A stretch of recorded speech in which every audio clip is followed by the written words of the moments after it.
O Império Francês foi um dos maiores impérios que o mundo já viu. Em seu auge, dominou cerca de 10% da área terrestre do planeta. E ainda hoje, a França exerce domínio sobre diversas ilhas no Oceano Atlântico e Oceano Pacífico. Mas aqui na África, algo muito mais diabólico ocorre até os dias de hoje. Estas 14 nações africanas ainda permanecem presas a um tipo de neocolonialismo francês e compartilham entre si uma moeda do período colonial, conhecida como franco CFA, um sistema monetário ao qual a França mantém o total controle. O franco CFA foi pensado de forma detalhada para aprisionar ex-colônias francesas na África e manter suas economias ligadas a um domínio imperial implacável. Mas como funciona esse sistema monetário? Como a França ainda utiliza o seu poder e influência para explorar essas nações africanas? E por que é tão difícil de essas ex-colônias se libertar do domínio francês? E aí, pessoal, tudo bem? Mais um mergulho profundo aqui no nosso Bissau Podcast.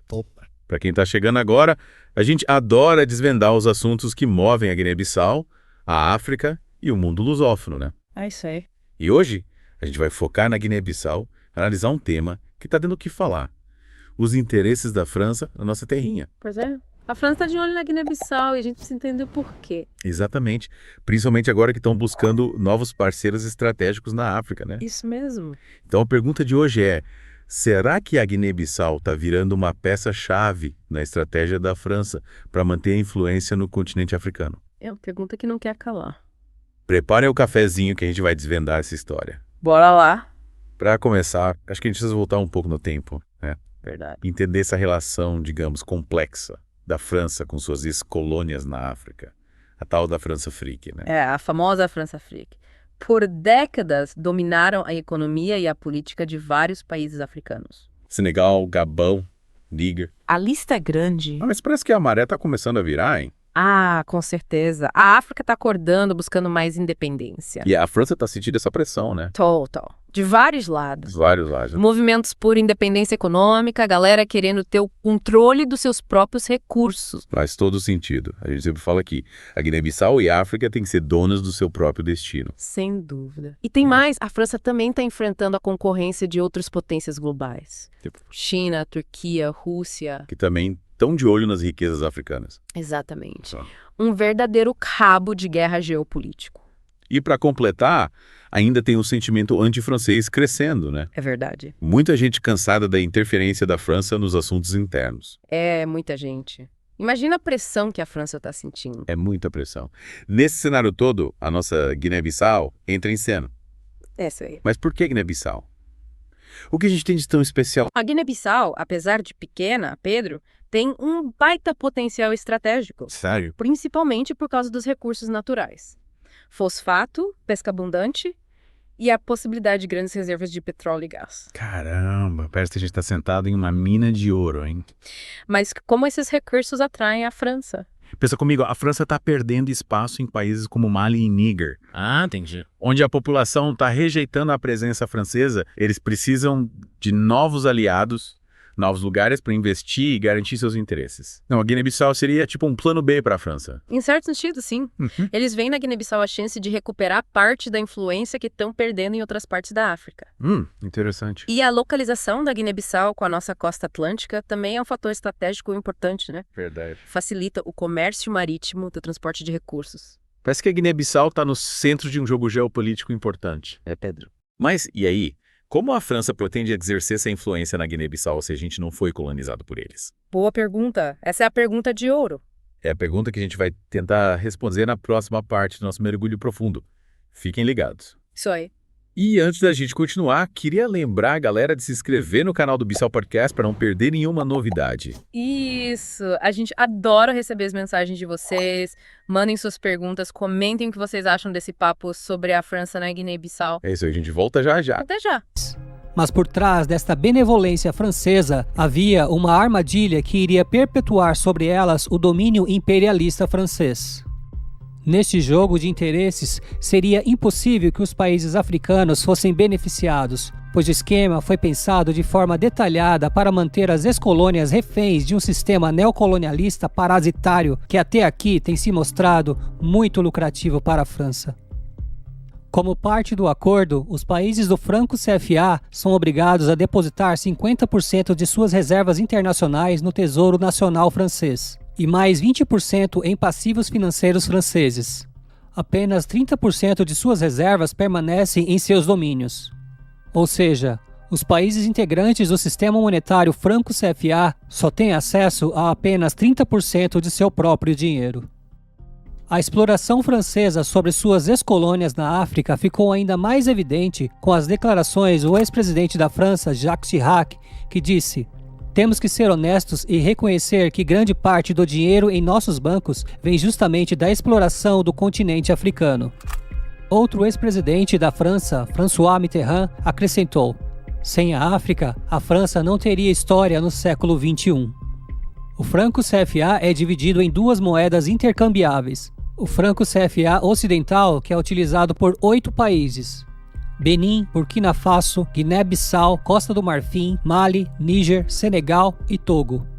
E o franco CFA central, que é utilizado por 6 países: Gabão, Chad, Congo, República Centro-Africana, Guiné Equatorial e Camarões.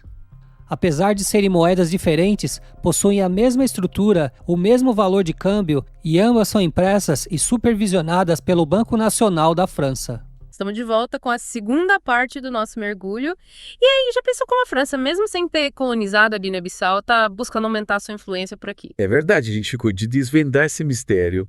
Afinal, a França tem um longo histórico de intervenção na África, né? Pois é. Então a gente precisa entender qual é a estratégia deles aqui na Guiné-Bissau. É isso aí. Quais as ferramentas que eles usam? Uma delas, Pedro, é o investimento econômico direcionado. Investimento econômico. Empresas francesas de olho nos setores estratégicos da nossa economia, tipo pesca, mineração, buscando contratos e acordos vantajosos. Entendi. Querem controlar os recursos da Guiné-Bissau através de empresas privadas. Vai ser isso? Uma forma sutil de exercer poder, né? É tipo um neocolonialismo disfarçado. Exatamente. Quem controla a economia de um país acaba tendo grande influência nas decisões importantes. Faz sentido. E quais são os outros métodos?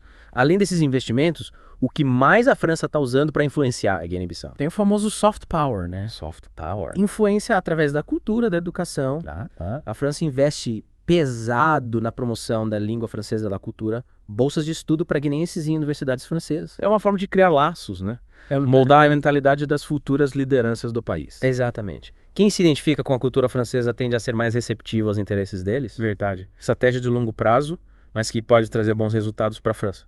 Com certeza. E não podemos esquecer do apoio político e diplomático. É verdade. Apoio político. Como uma ferramenta poderosa. A França apoia líderes e iniciativas políticas que estejam alinhados com seus interesses na Guiné-Bissau, né? Sem dúvida. E esse apoio pode se manifestar de diversas formas. Financiamento de campanhas eleitorais, pressão diplomática sobre o governo guinense e até intervenção militar em momentos de crise. Caramba, a coisa é mais séria do que parece. A França está usando todas as suas armas para garantir sua influência na Guiné-Bissau. Mas qual é o impacto de tudo isso para o nosso país? Boa pergunta. Essa é a grande questão. Por um lado, os investimentos franceses podem trazer desenvolvimento, gerar empregos na Guiné-Bissau. Sim, isso é verdade. Mas por outro lado, a gente precisa ter cuidado para não cair em uma armadilha. Que tipo de armadilha? Explica pra gente. A armadilha da dependência, Pedro. A história nos mostra que, muitas vezes, os acordos com potências estrangeiras beneficiam mais os estrangeiros do que a população local. É verdade. A gente não pode esquecer dos exemplos do passado de como a exploração colonial deixou marcas profundas na África. Exatamente. Precisamos garantir que os recursos da Guiné-Bissau sejam usados para beneficiar o povo guinense e não para enriquecer empresas francesas ou alimentar os interesses geopolíticos da França. É um desafio e tanto, mas a gente precisa estar atento e lutar pelos nossos direitos. Com certeza. E você, ouvinte do Bissau Podcast, o que pensa sobre essa influência da França na Guiné-Bissau? Deixe seu comentário nas nossas redes sociais e participe do debate. A sua opinião é muito importante pra gente. De volta para a última parte do nosso papo.